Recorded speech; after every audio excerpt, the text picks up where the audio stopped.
Welcome back. We are now in the campaign screen. What we're going to do is go now to the campaigns link, and you're going to have a button here that says create a campaign.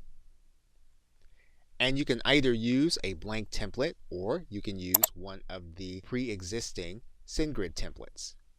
In this case, we're going to go ahead and start with a blank template, and then we're going to click continue.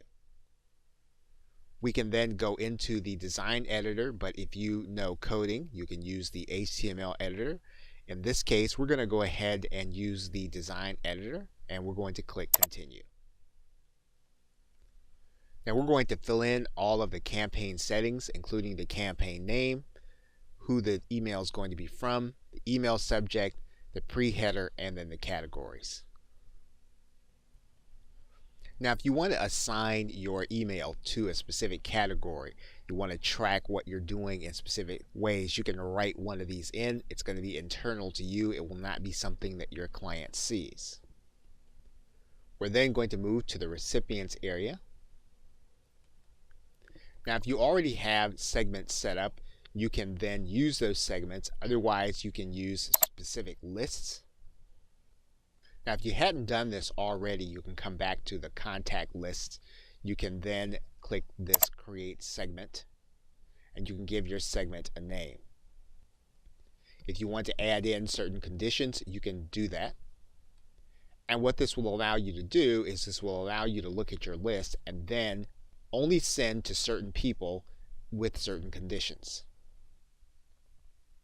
So what you'll see now is that we have a segment for these contacts that we can now use inside of our autoresponder. So if we go back and refresh the page, we should be able to come back to SendGrid, and we should be able to find that we can get recipients segmented by that particular list. So in this case, what we're going to do is we're going to go here where it says send to, and you'll see our segment there, tutorial videos. We're going to click that link. In this case, you can set an unsubscribe custom link so that the individual can unsubscribe from one list as opposed to unsubscribing from all of your lists. You can set that in this area.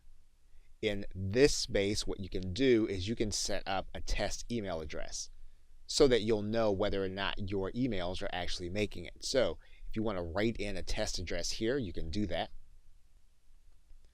And then you can set your scheduling.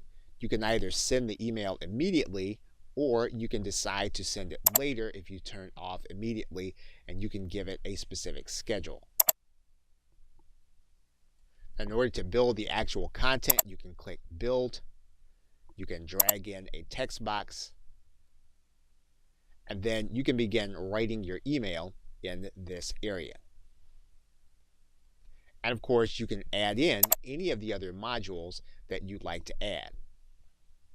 We can preview the email by clicking this button. Once we've done that, we can then go into the advanced area. Now, if you have HTML for a particular way that you want to send the email, or you want it to be designed, you can import that HTML into your template. You can also add in any additional header information if you're doing a specific level of tracking. So once you have everything you're going to send, you can then click Save Draft. Your drafts will then be held in your campaign area, ready to be sent. Okay, so with that, thanks, and I will see you in another video.